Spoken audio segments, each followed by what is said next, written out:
Hello everyone, welcome back to Ninja Prep. This is Kapil Goyal, your educator and mentor for PG Physics. आज का जो lecture है इसमें हम just 2012 से और 2024 तक के आए हुए क्वांटम मैकेनिक्स के कुछ टॉपिक्स के क्वेश्चन डिस्कस करने वाले हैं। ये टॉपिक होंगे बेसिक्स ऑफ वेव फंक्शन, उसके अलावा श्रोडिंजर इक्वेशन और ऑपरेटर जो है इस पर्टिकुलर लेक्चर के टॉपिक होंगे जिसके हम पीवाईक्यूज डिस्कस करेंगे। चलिए स्टार्ट करते हैं। तो सबसे पहला जो क्वेश्चन है उसमें आपको एक क्वांटम स्टेट गिवन है और आपको ये पूछा गया है कि इस क्वांटम स्टेट के ऑर्थोगोनल जो ऑप्शंस दिए गए हैं उन ऑप्शंस में से कौन सी स्टेट उसके ऑर्थोगोनल होगी। तो आपको एक एक करके चेक करना है। तो आपको अगर ऑप्शन से ही देखना है तो आपको साफ साफ दिख रहा है यहाँ से ए पॉसिबल नहीं है, बी पॉसिबल नहीं है। ऑर्थोगोनल का मतलब है उनका डॉट प्रोडक्ट जीरो आना चाहिए। तो अगर मैं डी को चेक करता हूँ तो डी को अगर मैं चेक करूँ तो यहाँ से देखो डी को मैं चेक कर रहा हूँ, डायरेक्ट मैं डॉट प्रोडक्ट कर रहा हूँ। डॉट प्रोडक्ट का मतलब मैं ये कर रहा हूँ, मैं इसको इससे मल्टीप्लाई कराऊं। तो इसको इससे जब मल्टीप्लाई कराओगे तो पहले मैं इसको लिख देता हूं। तो मैं ये जो प्रोडक्ट है इसको यहां पर लिख दूं। ये प्रोडक्ट जब आप कराएंगे तो ये प्रोडक्ट होगा minus exponential iota phi cos x और ये अप स्पिन, ये स्पिन दिया हुआ है अप, ठीक है। तो ये up spin plus sine x और ये लो स्पिन। इसका जो प्रोडक्ट है वो कराया जा रहा है किसके साथ, इसके साथ। तो इसके साथ प्रोडक्ट करा रहे हैं तो ये बन गया साइन एक्स, ये अप और प्लस ये बन रहा है एक्सपोनेंशियल आयोटा फाई, ये हो रहा है कॉस एक्स और ये डाउन। इनका हमें क्या कराना है, इनका डॉट प्रोडक्ट कराना है। तो इनका डॉट प्रोडक्ट कराओगे तो क्या क्या बनेगा वो देखो। पहले साइन का करा लो, तो साइन एक्स का कराओगे तो साइन स्क्वायर एक्स बनेगा। तो ये बनेगा साइन स्क्वायर एक्स और ये बन जाएगा डाउन स्पिन और अप स्पिन। ये अप है और ये डाउन है, ये डाउन और अप, तो ये बन जाएगा डाउन और ये हो जाएगा अप और ये ऑर्थोगोनल हो गया। तो ये तो हो गया जीरो। फिर दूसरा आप मल्टीप्लाई करा लो साइन एक्स को इसके साथ, कॉस के साथ, है ना। तो यहां पर बन जाएगा sine x cos x exponential iota phi. तो ये बन जाएगा sine x cos x exponential iota phi और ये बन गया दोनों सेम साइड पे डाउन स्पिन पे, यानी कि नॉर्मलाइज हो गया। फिर आप मल्टीप्लाई कराओ एक्सपोनेंशियल वाले को, तो ये बनेगा minus sine x cos x exponential iota five minus में, तो minus sine x cos x exponential iota five और ये दोनों अप स्पिन हो गए। फिर उसके बाद फोर्थ टर्म जो बनेगा वो बन जाएगा exponential iota five cos x, एक अप स्पिन और एक डाउन स्पिन, माइनस में आएगा ना। तो ये आएगा माइनस एक्सपोनेंशियल आयोटा फाइव, ये टू हो जाएगा। मैं लिख ही देता हूँ यहाँ पर एक्सपोनेंशियल आयोटा फाइव और ये हो जाएगा कॉस स्क्वायर एक्स और दोनों किस में आ गए, डाउन में आ गए। डाउन में आ रहा है कि अप में आ रहा है, दोनों, एक अप में आ रहा है एक डाउन में आ रहा है, एक अप में आ रहा है और एक डाउन में आ रहा है। तो यहां से क्या बनेगा देखो, ये जो है ये तो हो गया जीरो क्योंकि हो गया ऑर्थोगोनल, और ये भी हो गया जीरो क्योंकि हो गया ऑर्थोगोनल। ये दोनों जो है नॉर्मलाइज हो गए, ये वाला और ये वाला हो गए नॉर्मलाइज, और ये वैल्यू प्लस है और ये वैल्यू माइनस है, तो ओवरऑल वैल्यू क्या आ गई, जीरो आ गई।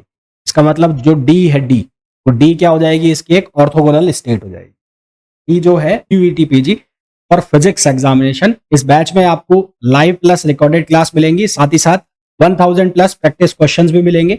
ये बैच अवेलेबल होगा Ninja prep app by Kapil sir पर, जिसे आप गूगल प्ले स्टोर से डाउनलोड कर सकते हैं। इसका लिंक आपको डिस्क्रिप्शन में भी है। साथ ही साथ अगर आप आईआईटी जैम एग्जाम की प्रिपरेशन कर रहे हैं तो उसके लिए आप बैच ज्वाइन कर सकते हैं, लक्ष्य आईआईटी जैम 2025 बैच, जिसमें स्पेसिफिकली जो है वो क्लासेस रहेंगी, एक्सक्लूसिवली क्लासेस रहेंगी आईआईटी जैम के लिए, और साथ ही साथ आपकी टिफर के जो एग्जाम की प्रिपरेशन है वो भी इसमें हो जाएगी। इसके अलावा अगर आप CSIR नेट की प्रिपरेशन कर रहे हैं और गेट की प्रिपरेशन कर रहे हैं तो उसके लिए आप बैच ज्वाइन कर सकते हैं, श्रेष्ठा बैच, जिसमें आपको डिटेल्ड प्रिपरेशन कराई जाएगी CSIR नेट एग्जामिनेशन 2024 दिसंबर और गेट 2025 एग्जाम की। और अगर आप केवल क्वेश्चन प्रैक्टिस करना चाहते हैं CSIR नेट एग्जाम के लिए, जस्ट एग्जाम के लिए, गेट एग्जाम के लिए, तो उसके लिए आप बैच ज्वाइन कर सकते हैं, विजय श्री बैच, जो कि CSIR नेट, गेट और जेस्ट एग्जाम के लिए है। साथ ही साथ अगर आप टिफर की प्रिपरेशन कर रहे हैं तो उसके लिए भी यूजफुल होगा। इस बैच में आपको 1200 प्लस क्वेश्चंस, साथ ही साथ फॉर्मूला रिवीजन भी कराए जाएंगे। ये सभी बैच आपको अवेलेबल होंगे Ninja prep app by Kapil sir पर, जिसे आप गूगल प्ले स्टोर से डाउनलोड कर सकते हैं, एज वेल एज लिंक जो है इसका वो भी डिस्क्रिप्शन में दिया हुआ है। वो इसकी एक ऑर्थोगोनल स्टेट हो जाएगी। नेक्स्ट क्वेश्चन पे आइए। नेक्स्ट क्वेश्चन में बोला गया है, में हमें बोला गया है a ball bounces off earth, you are asked to solve this quantum mechanically assuming the earth is an infinitely hard sphere. Earth जो है वो इनफाइनाइटली हार्ड स्फीयर है। Consider surface of earth as the origin, जो earth surface है उसको origin की तरह हमने कंसीडर किया है। क्या करना है यहाँ पर, linear potential elsewhere, P x की जो वैल्यू है वो माइनस एम जी एक्स है और जीरो से ज्यादा वैल्यू के लिए which of the following wave function is physically admissible. सबसे पहली चीज तो क्या है कि जब अर्थ की जो सरफेस है उसको क्या माना गया है, इनफाइनाइटली हार्ड स्फीयर माना गया है। तो इनफाइनाइटली हार्ड स्फीयर माना गया है तो यहाँ पर जो वेव फंक्शन होगा, वेव फंक्शन अर्थ की सरफेस जो है उस पर उसकी वैल्यू क्या होनी चाहिए, जीरो होनी चाहिए, क्योंकि उसके ऊपर पोटेंशियल क्या है, इनफाइनाइट है। दूसरा, एक्स लेस देन जीरो के लिए भी उसकी वैल्यू क्या होनी चाहिए, उसकी वैल्यू होनी चाहिए जीरो, और एक्स ग्रेटर देन जीरो के लिए उसकी वैल्यू क्या होनी चाहिए, लीनियर, क्योंकि यहाँ पर ये लीनियरली वेरी कर रहा है। तो यहाँ पर मैं लिख देता हूँ since earth is infinitely hard, hence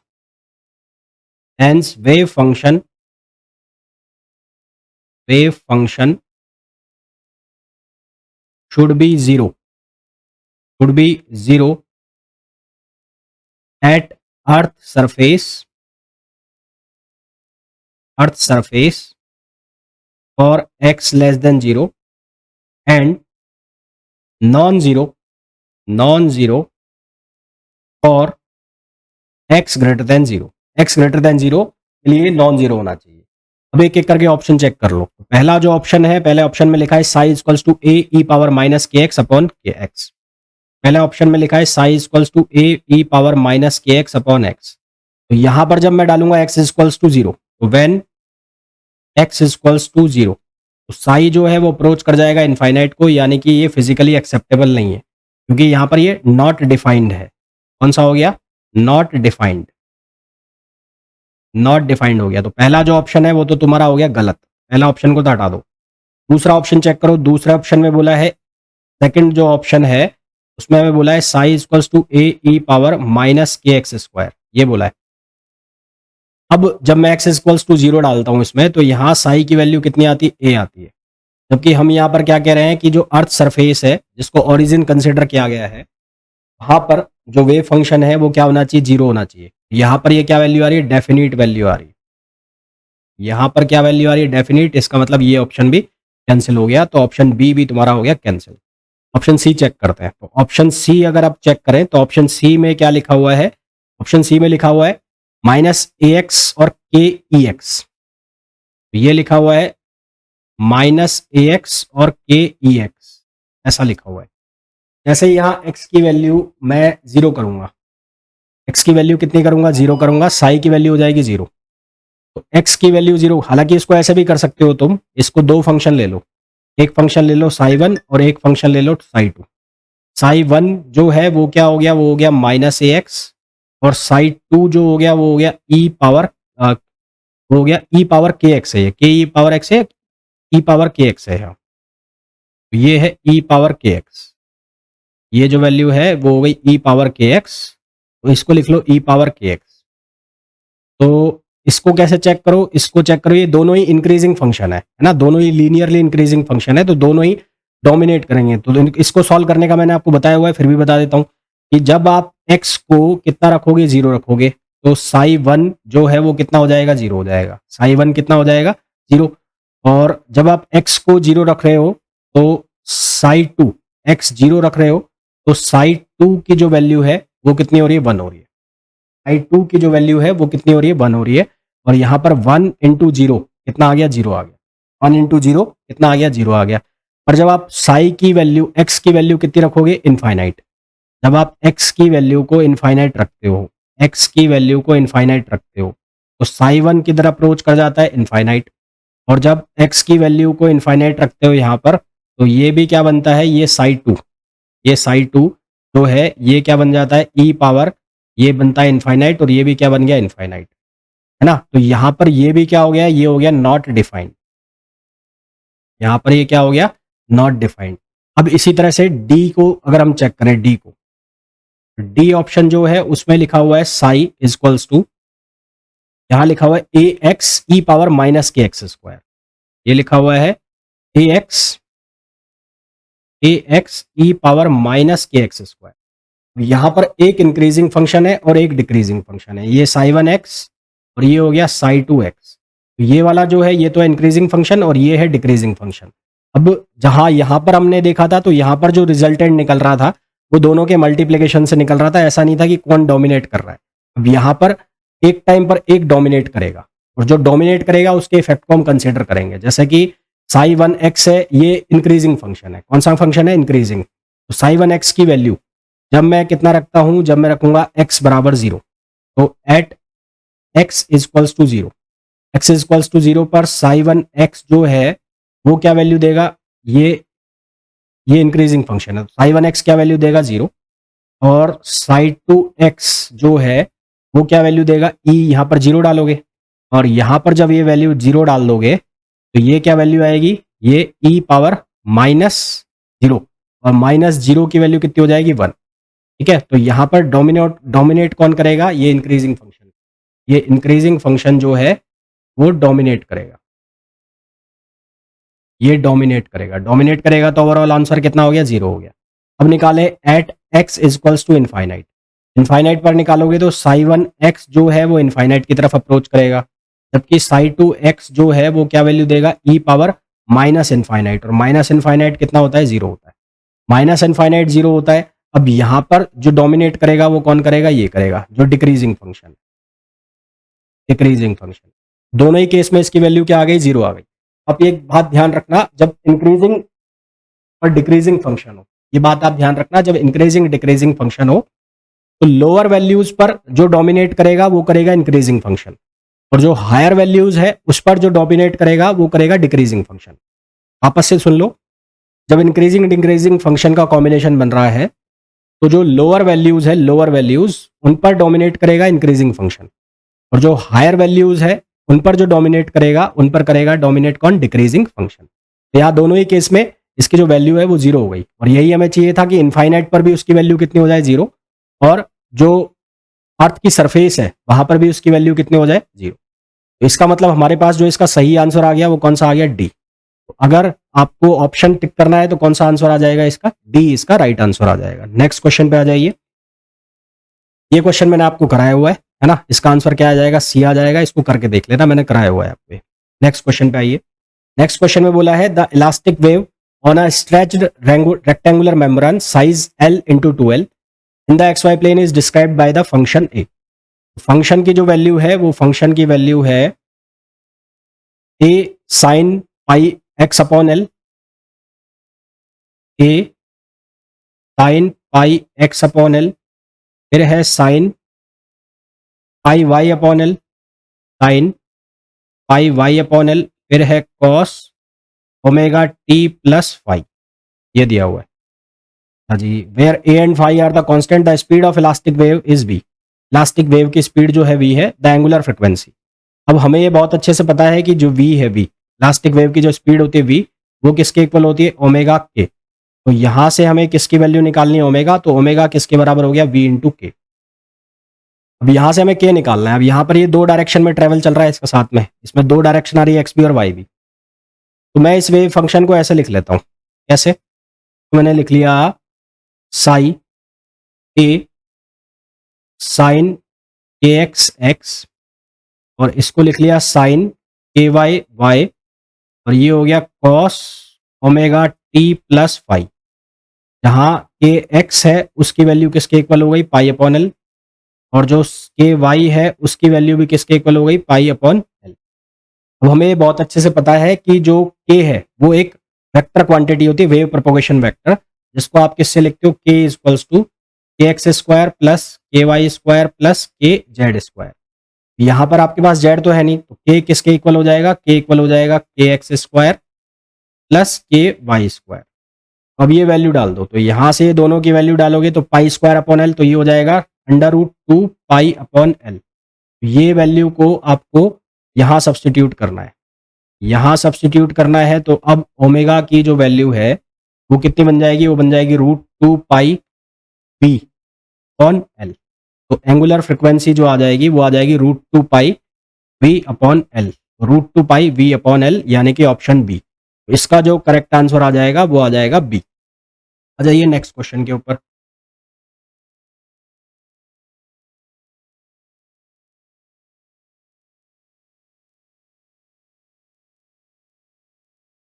next question में बोला गया है the wave function of a free particle in one dimension is given by psi x is equals to A sine x plus B sine 3x। Psi x is an eigen state of, तो ये Sai x है, ये किसकी eigen state है, तो इसको check करना है। ये मोमेंटम ऑपरेटर की आइगन स्टेट है, हैमिल्टोनियन की आइगन स्टेट है, पैरिटी ऑपरेटर की आइगन स्टेट है, क्या है ये हमें चेक करना है। इसको चेक करने के लिए मैं क्या करूं, सबसे पहले मैं पैरिटी ऑपरेटर की चेक कर लेता हूं। तो यहां पर इसको मैं ऐसे लिख लेता हूं, आई माइनस एक्स।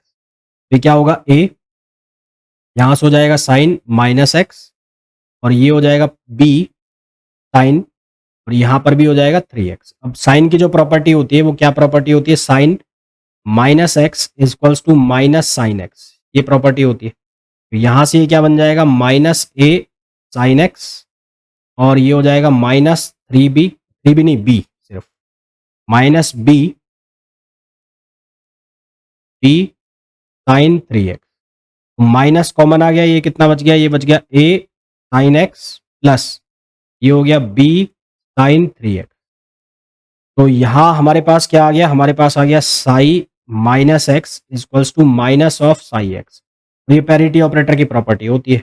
इसका मतलब ये क्या हो गया, ये कौन सा हो जाएगा, ये हो जाएगा पैरिटी ऑपरेटर। कौन सा हो जाएगा, पैरिटी ऑपरेटर। नेक्स्ट क्वेश्चन पे आ जाइए, हर्मिशियन कंजुगेट ऑफ ऑपरेटर। तो डेल अपॉन डेल एक्स का जब हमारे हर्मिशियन कंजुगेट निकालते हैं तो ये बनता है minus del upon del x. इसी तरह से यदि हम minus del upon del x का हर्मिशियन कंजुगेट निकालेंगे, माइनस माइनस हो जाएगा प्लस, तो ये हो जाएगा डेल अपॉन डेल एक्स, यानी कि ऑप्शन ए। इसका जो करेक्ट आंसर आ जाएगा वो आ जाएगा ए। इस क्वेश्चन के इक्विवेलेंट हमें ऑपरेटर निकालना है, तो यहां से क्या करेंगे, इसको करेंगे D upon D X minus x, और ये हो जाएगा D upon D x plus x, और ये साई मैंने फंक्शन ले लिया। तो हम राइट टू लेफ्ट सॉल्व कराते हैं, तो पहले इसको मैं मल्टीप्लाई कर देता हूँ। मल्टीप्लाई करने का मतलब है पहले मैं इसकी ये वैल्यू लिख देता हूँ। तो ये बन जाएगा क्या, ये बन जाएगा D Sai over d x और प्लस एक्स साई, ऐसा बन गया। इस ऑपरेटर को इसके ऊपर ऑपरेट कराएंगे तो क्या लिखेंगे, यहाँ पे लिख दिया मैंने D upon D x, D upon D x, ये हो गया माइनस एक्स, और ये यहाँ पर क्या बना हुआ है, D psi upon D x plus ये कितना है, एक्स साई। कराओ ऑपरेट, तो ये बन जाएगा d two psi over d x two, जब मैंने डी अपॉन डी एक्स को इसके ऊपर ऑपरेट कराया।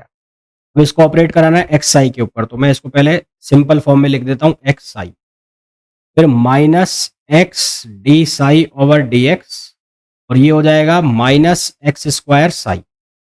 अब इसको सिंप्लीफाई करो, तो ये क्या बनेगा, ये बनेगा d two psi over d x two, ये बन जाएगा प्लस एक्स बाहर निकाल लो, तो ये हो जाएगा D Sai over d x, plus Sai बाहर निकाल लो तो D x over d x हो जाएगा 1, ये हो जाएगा minus x D Sai over d X minus ये हो गया एक्स स्क्वायर साई। तो यहाँ से क्या क्या कैंसिल आउट हो रहा है, x D Sai over d x D Sai over d x, पूरे में से बाहर निकाल लिया साई, यानी कि मैं इसको इस फॉर्म में लिख सकता हूँ d two upon D x two minus ये कितना हो जाएगा एक्स स्क्वायर प्लस 1, और ये हो गया साई। मैच कराओ कौन सा ऑप्शन मैच कर रहा है, तो d two upon D x two minus x square plus 1, यानी कि ऑप्शन बी। तो इसका जो करेक्ट आंसर आ जाएगा वो आ जाएगा ऑप्शन बी। नेक्स्ट क्वेश्चन पे आइए। नेक्स्ट क्वेश्चन में बोला है the adjoint operator, D upon D X का एडजॉइंट क्या आएगा, minus iota D upon D X, minus I सिर्फ, सॉरी। तो इसका जो सही आंसर आ जाएगा वो आ जाएगा सी। नेक्स्ट क्वेश्चन पे आइए। यहाँ पर बोला है quantum mechanical particle in a harmonic oscillator potential has the initial wave function, initial wave function है psi naught X plus psi one X, where psi naught and psi one are the real wave function in the ground and first excited state of the harmonic oscillator Hamiltonian. For convenience, we take m is equals to h cut. and omega is equals to 1 for the oscillator. What is the probability density of finding the particle at x is equals to time t is equals to pi? At x at time t is equals to pi. तो अब देखो क्या करेंगे इसमें इसमें जो function है पहले उसको मैं लिख लेता हूं। तो फंक्शन को जो है किस फॉर्म में लिखूं मैंने लिख लिया फंक्शन को यहां पर साई के फॉर्म में। तो ये है साई नॉट एक्स। अच्छा, ये अब टाइम के रेस्पेक्ट में भी है क्योंकि टी इक्वल्स टू पाई पे हमें निकालना है, तो मैंने इसको इस फॉर्म में लिख लिया E power minus iota E naught T upon H cut, और दूसरा हो जाएगा साई 1 एक्स और ये हो जाएगा ई power minus iota E 1 T upon H cut. और इसका जो कंजुगेट होगा वो कंजुगेट क्या लिखा जाएगा, वो लिखा जाएगा साई नॉट ई पावर, ये एक्स अंडरस्टूड है ना ये, और ये हो जाएगा iota E naught T upon H cut, और यहां पर बनेगा साई 1 ई पावर और ये हो जाएगा iota E 1 T upon H cut. तो हमें क्या निकालनी है, प्रोबेबिलिटी डेंसिटी। तो प्रोबेबिलिटी डेंसिटी जो है वो क्या होगा, साई नॉट और साई, इनको मल्टीप्लाई करना है। करो मल्टीप्लाई। तो मल्टीप्लाई करोगे तो पहला साई नॉट स्क्वायर हो जाएगा जब मैं इसको इससे मल्टीप्लाई कराऊंगा, और ये ई पावर आयोटा प्लस का और ये माइनस का, तो ये खत्म कर देंगे एक दूसरे को। सेकंड जो वैल्यू बनेगी वो बनेगी साई नॉट और साई 1, और ये वैल्यू बन जाएगी ई पावर आयोटा, और ये हो जाएगा E naught minus E 1 on H cut, और ये हो गया टी। इसी तरह से ये वैल्यू बन जाएगी psi naught psi 1 E power, और ये वैल्यू आ जाएगी E power iota E 1 minus E naught T upon H cut, और लास्ट में बन जाएगा हमारे पास साई 1 स्क्वायर। क्लियर। अब इसको फर्दर एक्सपेंड करो तो ये हो जाएगा साई नॉट स्क्वायर प्लस, इन दोनों में से कॉमन आ रहा है साई नॉट साई 1, इन दोनों में से कॉमन आ रहा है साई नॉट साई 1, ये कॉमन आ गया। तो ई की पावर आयोटा थीटा का फॉर्मूला लगाओ तो वो क्या बनेगा, cos theta plus iota sine theta. तो यहां से बनेगा कॉस, ये हो जाएगा E naught minus E 1 on H cut T plus iota sine, ये हो गया E naught minus E 1 upon H cut T, फिर ये हो जाएगा प्लस कॉस, ये हो जाएगा E 1 minus E naught upon H cut T plus iota sine, ये हो जाएगा E 1 minus E naught upon H cut T, और प्लस साई 1 स्क्वायर, ये हो गया। अब क्योंकि हमें पता है डेल्टा ई इक्वल्स टू होता है एच कट ओमेगा, तो सिंस डेल्टा ई यहां लिख देता हूं मैं, since delta E equals to H cut omega, तो delta E upon H cut किसके बराबर हो जाएगा, ओमेगा। यानी कि कुल मिला के ये जो अंदर लिखा हुआ है ये लिखा हुआ है ओमेगा टी। हमें गिवन है कि ओमेगा की वैल्यू कितनी लेनी है, 1 लेनी है। हमें गिवन है कि ओमेगा की वैल्यू क्या लेनी है, 1 लेनी है, और टी की वैल्यू पाई। तो साइन पाई तो हो जाएगा 0, और ओमेगा पाई वैल्यू देगा, कॉस पाई वैल्यू देगा -1, कॉस पाई -1 वैल्यू देगा, इसका मतलब जो -2 हो जाएगा। तो हमारे पास जो फंक्शन बन जाएगा यानी कि प्रोबेबिलिटी डेंसिटी, वो प्रोबेबिलिटी डेंसिटी बन जाएगी साई नॉट स्क्वायर, बन जाएगा -2 Sai naught psi 1 plus psi 1 square. अब ये फॉर्मूला हमारे पास हो जाएगा साई नॉट माइनस साई 1 का होल स्क्वायर, चाहो तो आप इसको ऐसे भी लिख सकते हो साई 1 माइनस साई नॉट का होल स्क्वायर। तो ये हमारे पास इसका फाइनल आंसर आ जाएगा। चेक करो कौन सा आंसर आ गया, तो इसके अकॉर्डिंग आंसर आ जाएगा ए। नेक्स्ट क्वेश्चन पे आओ। नेक्स्ट क्वेश्चन के अंदर बोला गया है द वेव फंक्शन दिया है हमें साई एक्स, और वो साई एक्स की वैल्यू है ए एक्सपोनेंशियल, और ये है minus B square x square upon 2। Potential की वैल्यू निकालनी है हमें, तो इसके लिए सबसे पहले Schrodinger time independent Schrodinger equation use करनी है, TISE। तो ये इक्वेशन क्या है, ये इक्वेशन है minus h cut square upon 2m psi double dash x, यानी कि double differentiation of psi plus V x और साई एक्स, और ये क्या हो गया ई एक्स हो गया, ई साई एक्स। सबसे पहले साई 1x, यानी कि एक बार डिफरेंशिएशन कर दो इस इक्वेशन में, तो ये बनेगा minus B square x minus B square x, और ए तो आएगा ही ए, और फिर जो एक्सपोनेंशियल है, एक्सपोनेंशियल वाला पार्ट एज इट इज रहेगा, exponential minus B square x square upon 2। ये फंक्शन है एग्जैक्ट फंक्शन, इसका मैंने पहली बार डिफरेंशिएशन किया है। तो ए एक्सपोनेंशियल तो ऐसा कैसा रहेगा, और अंदर वाला जो है माइनस बी स्क्वायर अपॉन 2 बाहर आएगा, एक्स स्क्वायर का डिफरेंशिएशन करोगे तो बनेगा 2x। अब इसका डबल डिफरेंशिएशन करना है, तो इसका डबल डिफरेंशिएशन करोगे तो एक बार एक्स का कर दो, एक्स का करोगे तो ये बनेगा बी स्क्वायर ए और exponential minus B square x square upon 2। Then उसके बाद आप एक्सपोनेंशियल वाले का कर दो,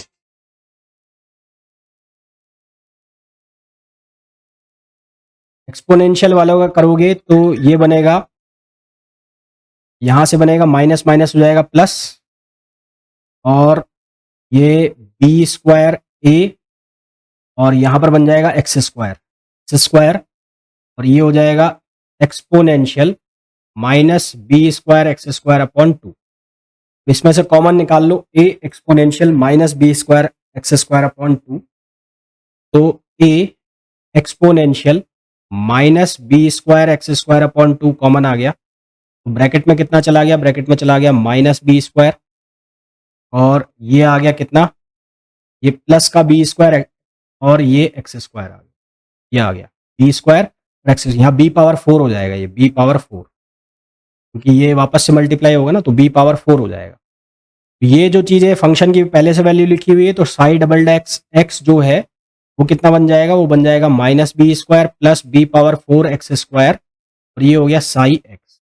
ये वैल्यू हमें रखनी है कहाँ पर, ये जो हमें टाइम इंडिपेंडेंट श्रोडिंजर इक्वेशन दी गई है, इसके अंदर ये वैल्यू को सब्सटीट्यूट करना है। तो ये वैल्यू को जब हम सब्सटीट्यूट करेंगे इसमें, तो क्या लिखा जाएगा, यहां पर लिखा जाएगा minus h cut square upon 2m, यहां बनेगा माइनस बी स्क्वायर, ये b square minus minus B square plus ये बनेगा बी पावर 4 एक्स स्क्वायर, ये होगा साई एक्स, प्लस यहाँ पर पोटेंशियल एक्स, ये हो जाएगा साई एक्स, और प्लस ये जो वैल्यू है ये क्या हो जाएगी, ई साई एक्स। साई हर जगह से कैंसिल आउट हो जाएगा, साई साई। अब हमें कंडीशन दी हुई है, क्या कंडीशन दी हुई है, हमें बोला हुआ है कि x इक्वल्स टू 0 पर पोटेंशियल 0 है, तो यहाँ पर लिखो at x equals to 0, x equals to 0 पर ये एच स्क्वायर अपॉन 2m, ये माइनस माइनस हो गया प्लस बी स्क्वायर हो गया, ये 0 हो जाएगा, और ये वैल्यू किसकी आ गई, ई की वैल्यू आ गई। अब हमें वी एक्स निकालना है, ई की वैल्यू हमारे पास ये आ गई, तो अब इसको सिंप्लीफाई करो फर्दर, माइनस इसको फर्दर हम सिंप्लीफाई करेंगे तो ये बनेगा h cut square b square over 2m, और ये बनेगा minus h cut square upon 2m b power 4 x square plus V x, और ई की जो वैल्यू है वो कितनी आ रही है, वो आ रही है H cut square b square over 2m, तो ये कैंसिल हो गया, तो यहाँ से वी एक्स की जो वैल्यू आ गई वो कितनी वैल्यू आ गई, वो आ गई h cut square b power 4 x square over 2m। Match कराओ कौन सा ऑप्शन मैच कर रहा है, तो ऑप्शन मैच करेगा बी, तो हमारे पास करेक्ट आंसर आ गया बी। तो इस तरह से ये जो क्वेश्चंस है जस्ट में आए हुए हमें करने, जस्ट में आए हुए क्वेश्चन थोड़े से टफ होते हैं in comparison to get exam, jam exam, even CSIR net से भी थोड़े से टिपिकल ये क्वेश्चन पढ़ते हैं, पर इन क्वेश्चन को करने से आपके कॉन्सेप्ट जो है वो अच्छे खासे प्रॉपर हो जाते हैं, बढ़िया हो जाते हैं। मिलते हैं नेक्स्ट वीडियो में, till then thank you, bye bye.